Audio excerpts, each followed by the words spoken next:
नमस्कार दोस्तों, स्वागत है आपका आपके अपने चैनल आपका दोस्त में। आज मैं लेकर आया हूं आपके लिए कंप्यूटर से जुड़े हुए कुछ टॉपिक। सबसे पहला टॉपिक है server, email, Gmail, e learning, modem. अगर इन टॉपिक्स से जुड़ी जानकारी आप चाहते हो तो इस वीडियो के साथ बने रहें। दोस्तों, सबसे पहला टॉपिक है सर्वर। सर्वर एक कंप्यूटर प्रोग्राम या कंप्यूटर डिवाइस होता है जो दूसरे कंप्यूटर को इन्फॉर्मेशन या डाटा भेजने के काम आता है, जिसे हम आम भाषा में क्लाइंट बोलते हैं। यानी कि उन कंप्यूटरों को जिनको सर्वर डाटा भेजता है उन कंप्यूटरों को क्लाइंट्स बोला जाता है। ठीक है।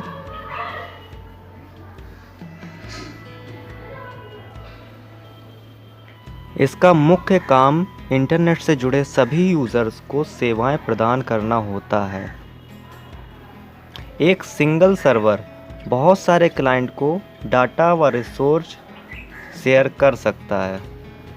चलिए अब इस बात को एक उदाहरण के द्वारा समझते हैं। सर्वर को एक एग्जाम्पल के द्वारा समझते हैं। आप इस फोटो में देख सकते हो, ये है सर्वर, ये है इंटरनेट और ये है क्लाइंट। तो मान लेते हैं आप YouTube वीडियो देख रहे हो, तो मैं YouTube का ही एग्जाम्पल देता हूँ। ये सर्वर है YouTube का। ठीक।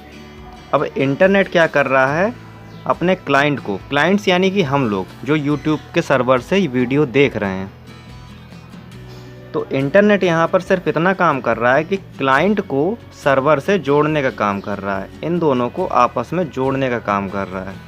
कहने का मतलब इंटरनेट क्लाइंट्स को सर्वर तक पहुँचाने का काम करता है। इंटरनेट को सर्वर नहीं बोला जा सकता। तो हमारा अगला टॉपिक है ईमेल।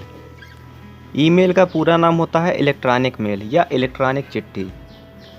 एक इंटरनेट के माध्यम से किसी कंप्यूटर या अन्य उपकरण पर पत्र भेजने का एक तरीका है। ईमेल को भेजने के लिए एक ईमेल पते यानी कि ईमेल एड्रेस की आवश्यकता होती है, और ईमेल एड्रेस हमारा दो चीज़ों से मिलकर बना होता है। पहला होता है यूज़र नेम और दूसरा होता है डोमेन नेम। तो नीचे एक एग्ज़ाम्पल दिया गया है। एग्ज़ाम्पल में यहाँ से यहाँ तक का एरिया, ये हमारा यूज़र नेम है, यानी कि हम जो हैं ये हमारा यूज़र नेम हो गया।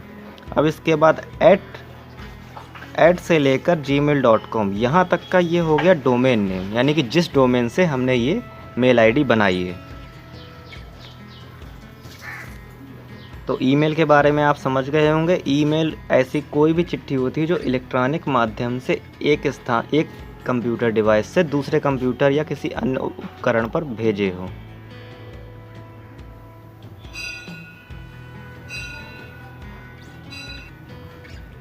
अब हमारा नेक्स्ट टॉपिक है जीमेल। दोस्तों, अक्सर हम लोग जीमेल और ईमेल में कंफ्यूज होते हैं कि दोनों में अंतर क्या है।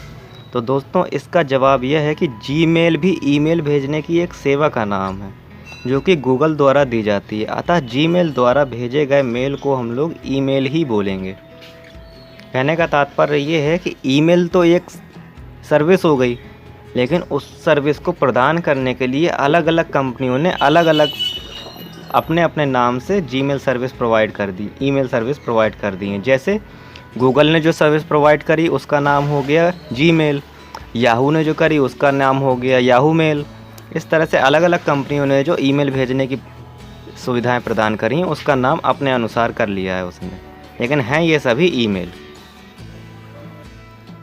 अब बात कर लेते हैं ई लर्निंग की। ई लर्निंग का मतलब होता है इलेक्ट्रॉनिक लर्निंग। इलेक्ट्रॉनिक लर्निंग अर्थात इलेक्ट्रॉनिक डिवाइस के प्रयोग से पढ़ाई करना या लर्निंग करना। इसको हिंदी में ई शिक्षा भी बोल सकते हैं। ई शिक्षा के कई सारे रूप भी हैं, जैसे वेब आधारित लर्निंग,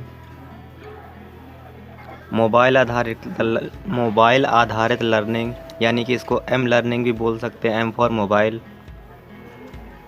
कंप्यूटर आधारित learning, virtual classroom, webinars. Virtual classrooms हमारे वो हैं जो इस समय जूम या फिर गूगल मीट आईडी पर चल रहे होते हैं। दोस्तों, अगर वीडियो हमारी पसंद आई हो तो लाइक शेयर करते जाना। हमारा अगला टॉपिक है मोडेम। मोडेम दो शब्दों से मिलकर बना होता है, मॉड्यूलेटर के मो और डीमॉड्यूलेटर के डैम। इन दोनों शब्दों से मिलकर बना है मोडेम।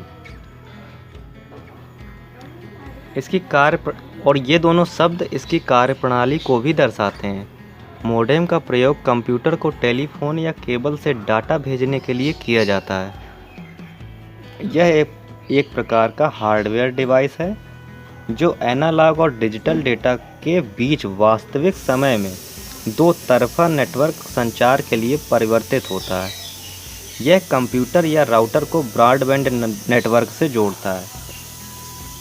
दोस्तों, इसको सीधी भाषा में अगर समझें तो ये टेलीफोन लाइन से आने वाले सिग्नलों को हमारे कंप्यूटर की समझने योग्य लैंग्वेज में कन्वर्ट करता है और कंप्यूटर के द्वारा भेजी गई लैंग्वेज को हमारे मोडेम के समझने लायक लैंग्वेज में कन्वर्ट करता है। तो एक तरह से देखा जाए तो ये हमारे सिग्नल को मॉड्यूलेट करता है और फिर उसको डीमॉड्यूलेट भी करता है, इसलिए इसका नाम रखा गया मोडेम।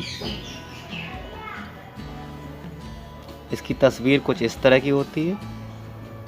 मोडेम की कार्य प्रणाली को अगर आप समझना चाहें तो आप इसको पढ़ सकते हो।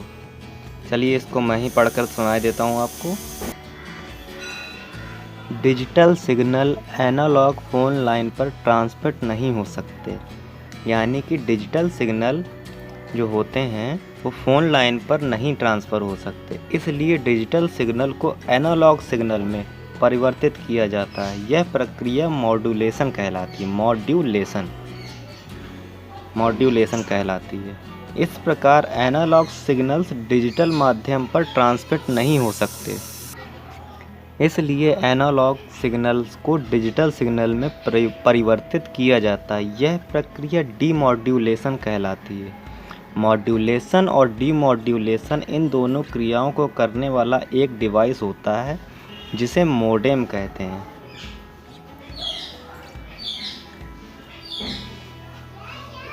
मोडेम मॉड्यूलेशन तथा डीमॉड्यूलेशन का संक्षिप्त रूप है। मोडेम की स्पीड को बीपीएस और केबीपीएस में नापा जाता है। बीपीएस का फुल फॉर्म होता है बिट्स पर सेकंड और केबीपीएस का फुल फॉर्म होता है किलो बिट्स पर सेकंड। दोस्तों, अगर हमारी वीडियो पसंद आई हो तो इसे शेयर ज़रूर करिएगा, शायद आपके दोस्तों के या आपके खुद के ये काम आ सकती है। पूरा वीडियो देखने के लिए धन्यवाद। चैनल को सब्सक्राइब करके ही जाइएगा।